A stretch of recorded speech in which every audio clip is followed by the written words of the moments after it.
வணக்கங்க. இது தஞ்சாவூர் மண். செம்ம சூப்பரான ஒரு நண்டு கிரேவி, ராமேஸ்வர நண்டு கிரேவி, ப்ளூ கிராப் கிரேவி தான் இன்றைக்கி பார்க்க போகிறோம். என் பையன் தான் தக்காளி அழகாக சின்னதாக சாப் பண்ணி அம்மாவுக்கு ஹெல்ப் பண்ணுறான். அப்படியே அவர் ஒரு லுக்கு, அப்படியே என் பொண்டாட்டியை பார்த்து அவள் பேரை சொன்னோன்னு அவள் ஒரு லுக்கு எல்லாம் வெட்டி முடிச்சுட்டு அழகாக டிஸ்பிளே வச்சுருந்தாங்க நம்ம வீடியோ எடுக்கிறதுக்காக. இங்கே பாருங்கள், பூண்டு, தேங்காய், தக்காளி, வெங்காயம், மிளகு, எவ்வளோக்கு எவ்வளோ பொருளும் அவ்வளோக்கு எவ்வளோ நல்லது. சீரகம், சோம்பு, வீட்டில் அரைச்ச மசாலாஸு, கருவேப்பில்லை, அப்படியே ஒரு அரை கிலோ ப்ளூ கிராப் 350 ரூபா, ஒரு கிலோ 700 ரூபா. சளி 2 பேருக்கு நல்ல சளி, அதனால் இந்த ஒரு நண்டு கிரேவி வச்சு சாப்பிட்றலாம் அப்படின்னு சொல்லிட்டு இது பண்ணியாச்சு. இப்போ நம்ம நண்டு கிரேவிக்கு யூஸ் பண்ணுற எண்ணெய் சுத்தமான கடலெண்ணெய். ஆமாம், எங்கள் அம்மா கொண்டு வந்த கடலெண்ணெய் தான். அங்கே ஃபோன் பண்ணி கேட்டோம்னா எங்கள் அப்பாவுக்கு உடம்பு சரியில்லை அப்படின்னாங்க. நான் ஒரு பக்கத்தில் இருந்தாருன்னா இது மாதிரி ஏதாச்சும் ரெமெடி பண்ணி கொடுத்துடலாம். நானும் அவரும் கிட்டத்தட்ட ஒரு 102 கிலோமீட்டர் அப்பாளுக்கு எங்கள் அப்பா இருக்கார், நான் இப்பாளுக்கு இருக்கேன். அப்படியே இந்த வறுக்க வேண்டிய மசாலாலாம் எண்ணெயில் நல்லா வறுத்து அரைச்சி எடுத்து வச்சுட்டு செம்ம சூப்பரான ஒரு நண்டு கிரேவிங்க. அதுவும் இதெல்லாம் எக்ஸ்போர்ட் ஆகிற நண்டுங்க. இந்த ப்ளூ கிராப்லாம் ஃபாரினுக்கு எக்ஸ்போர்ட் ஆகிறது. ஏதோ நம்மளுக்கு கிடச்சிருக்கு ஒரு அரை கிலோ. அப்படியே இஞ்சி பூண்டு போட்டு நல்லா வதக்கி பேஸ்ட் பண்ணி எடுத்துக்கணும். அதே மாதிரி தான் வெங்காயமும் தக்காளியும் எல்லாம் இது வதக்குனதுக்கப்புறம் தக்காளியும் பேஸ்ட் பண்ணி எடுத்துகிட்டு தான் அந்த கிரேவியை நம்ம செய்ய போகிறோம். வீட்டில் அரைச்ச மஞ்சள் தூள், மிளகாய்த்தூள், மல்லித்தூள், கறி மசாலாத்தூள், இது எல்லாமே வீட்டில் அரைச்சது தான். மிளகு நிறையா போடுங்க, அப்போ தான் நெஞ்சில் இருக்க சளியை அத்துக்கிட்டு வெளியில் வரும். என்னென்ன சொல்கிறோம் பாருங்க, கம்பி கட்டுற கதையெல்லாம் எடுத்து போடுறோம். இது ஜோக்கெல்லாம் கிடையாதுங்க. உண்மையாலுமே நண்டு ரசம், நண்டு குழம்பு, நண்டு கிரேவி நீங்கள் சாப்பிட்டு பாருங்கள். நெஞ்சில் இருக்க அதன் நுரையீரலில் இருக்க சளியை அப்படியே அறுத்து எடுத்து வேரோடு பிடுங்கி வீசிடும். மாதத்தில் ஒரு 2 நாள் நண்டு சீப்பாக கிடச்சிச்சின்னா நீங்கள் வாங்கி சாப்பிடுங்க. இதை விட பெஸ்ட்டு வந்து வயல் நண்டு. வயல் நண்டை நல்லா இடித்து சாறு எடுத்து அதை ரசம் வச்சு சுட சுட சாப்பாட்டோடு பிசைஞ்சு சாப்பிட்டாலும் சரி, இல்லை நீங்கள் அப்படியே குடித்தாலும் சரி, அவ்வளோ ஹெல்த்துக்கு ரொம்ப ரொம்ப ரொம்ப ரொம்ப நல்லது. அதே மாதிரி தான் இந்த நண்டு கிரேவிங்க. நல்ல காரசாரமான நண்டு கிரேவியை அப்படி குடும்பத்தோடு சமைச்சு குடும்பத்தோடு உட்காந்து சாப்பிட்ற ஒரு சுகம் இருக்குது பார்த்தீங்களா. கோடி ரூபா கொடுத்தாலும் வராது, கோடி ரூபா கொடுத்தாலும் இது மாதிரி வராது. சாப் பண்ண தக்காளி, அதாவது என் பையன் வெட்டின தக்காளியை அப்படியே உள்ளே போட்டு நல்லா வதக்கி எடுக்கணுங்க. கோல்டன் ப்ரௌன் கலர் வர வரைக்கும் நல்லா வதக்கிக்கிட்டே இருக்கணும். இது வந்து எப்படி வதக்குறோம் அப்படின்னா, நம்ம வந்து நான்ஸ்டிக் டவாவில் தான் வதக்கணும். ஆமாம், இதில் தான் கொஞ்சம் அடி பிடிக்காது.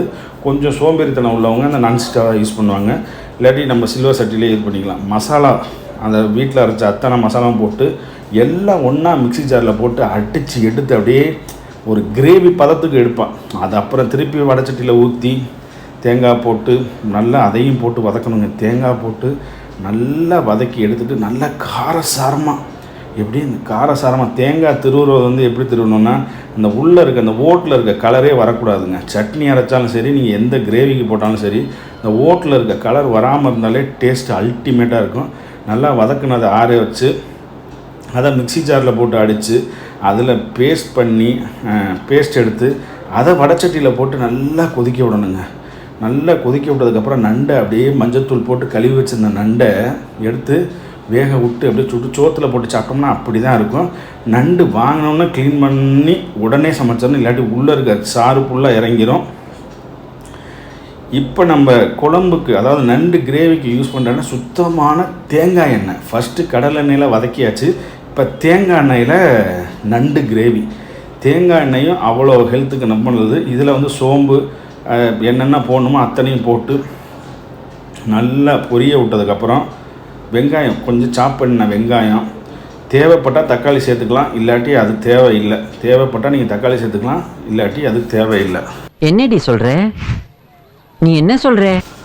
இந்த வெங்காயம் நல்லா கோல்டன் ப்ரௌன் கலர் வர வரைக்கும் பண்ணிட்டு கருவேப்பிலை அப்படியே வீட்டுக்கு கொல்லையில் பின்னாடியே இருக்குது. அந்த கருவேப்பிலை ஃப்ரெஷ்ஷாக பறிச்சுட்டு வந்து சமைக்கும் போது பறித்து அதை கழுவிட்டு அதை அப்படியே ஒவ்வொரு இலையாக பிச்சு போட்டு அதையும் சேர்த்து நல்லா வதக்கணுங்க. இதுக்கு மெயின் நண்டு கிரேவிக்கு மெயின், நண்டு வாங்கும்போது சொத்த நண்டாக வாங்கிடக்கூடாது. எடுத்து பார்க்கும்போது கல்லுமாக இருக்கணும், 2 காலுமே இருக்கணும். அந்த கொடுக்குன்னு சொல்லுவாங்களே, 2 கொடுக்குள்ள நண்டு தான் நீங்கள் வாங்கணும். இப்போதைக்கு அந்த அரைச்சி வச்சுருந்த அந்த கிரேவி மிக்சரை அதுக்குள்ளே போட்டுடலாம். கொஞ்சோண்டு தண்ணி, இங்கே பாருங்கள் இதில் ஒட்டியிருக்கலாம், அதுக்கு தேவையான தண்ணி கலந்து அதில் ஊற்றி நல்லா பச்சை வாடை போகிற வரைக்கும் நல்லா கொதிக்க விடணும். எவ்வளோக்கு எவ்வளோ கொதிக்க வருமோ அவ்வளோக்கு எவ்வளோ நல்லது. அதே மாதிரி எண்ணெய் பிரிஞ்சதுக்கப்புறம் தான் நம்ம அதில் வந்து நண்டை போடணும். என்ன போடணும்? நண்டை போடணும். வாங்குகிற நண்டு ஸ்மெல் அடிக்காமல் இருக்கணும். ஃபஸ்ட்டு நல்லா திக்காக நல்ல கல் மாதிரி இருக்கணும். வயிற்று பகுதி அமுத்தி பார்த்தா கல் மாதிரி இருக்கணும். நீங்களாக செலக்ட் பண்ணி எடுக்கணும். கடைக்காரங்களை விட்டு செலக்ட் பண்ணவே கூடாது. தெரிஞ்ச கடைனா அவங்க நம்மளுக்கு எப்படி எடுத்து தரணுமோ அப்படி எடுத்து தருவாங்க. கிரேவி சூப்பராக கொதித்து வந்துருச்சு பாருங்கள். செம்ம சூப்பராக கொதித்து வந்துருச்சு. இப்போ தான் வந்து நம்ம நண்டை க்ளீன் பண்ணி வச்சுருக்க நண்டு 3 நண்டு அரை கிலோ 350 ரூபாங்க. ப்ளூ கிராப் ராமேஸ்வரம் நண்டு அப்படியே ஒவ்வொரு காலு அரை வயிறு பகுதியை சேர்த்து அப்படியே ஒரு 6 துண்டை நறுக்குன்னு போட்டு ஆற வைக்காமல் சாப்பிட்டோம்னா அருமையாக இருக்கும். ஆமாம், 6 துண்டை நறுக்குன்னு போட்டு ஆற வைக்காமல் சாப்பிட்டா அருமையாக இருக்கும். இதை அப்படியே போட்டு இப்பாலக்கா ஒரு கிண்டு அப்பாலக்கா ஒரு கிண்டு கிண்டிட்டு அப்படியே விட்டுறணும். நல்ல ஒரு அந்த நண்டு வந்து ஆரஞ்சு கலரில் வரணும். என்ன கலரில் வரணும்? நல்ல ஆரஞ்சு கலரில் வரணும். நல்லா நண்டு ஒரு 15 நிமிஷம் வெந்ததுக்கப்புறம் அந்த ஆரஞ்சு கலருக்கு மாறிடும். அந்த ஆரஞ்சு கலர் வந்தாலே நண்டு வந்து 95% வெந்துருச்சுன்னு அர்த்தம். அதுக்கு மேலே அப்படியே பார்த்திங்கன்னா நம்ம போட்டது ஒரு கலரு, வெந்து வந்ததுக்கப்புறம் ஒரு கலர் பார்த்திங்களா, என்ன ஒரு மேஜிக். அப்படியே மேலே மல்லித்தலையை தூவிட்டு அப்படியே சுடு சாதத்தில் போட்டு சாப்பிட்டா அவ்வளோ அருமையாக இருக்குங்க. நம்ம வீடியோ லைக் பண்ணுங்கள், ஷேர் பண்ணுங்கள், கமெண்ட் பண்ணுங்கள். பார்க்குறீங்களோ வந்து யாரும் லைக்கும் பண்ண மாட்டேங்கிறீங்க, ஷேரும் பண்ண மாட்டேங்கிறீங்க, உங்கள் ஃப்ரெண்ட்ஸுக்கு சொல்ல மாட்டேங்கிறீங்க. இந்த வீடியோ தயவுசெய்து ஷேர் பண்ணுங்கள். வணக்கம். எல்லாரும் மறக்காம பைந்தமிழ் விளாக்ஸ் சேனலை வந்துக்கிட்டு சப்ஸ்கிரைபரு, கமெண்டு, அப்புறம் லைக்கு, ஷேரு எல்லாத்தையும் பண்ணி விட்ருங்க. நன்றி, வணக்கம்.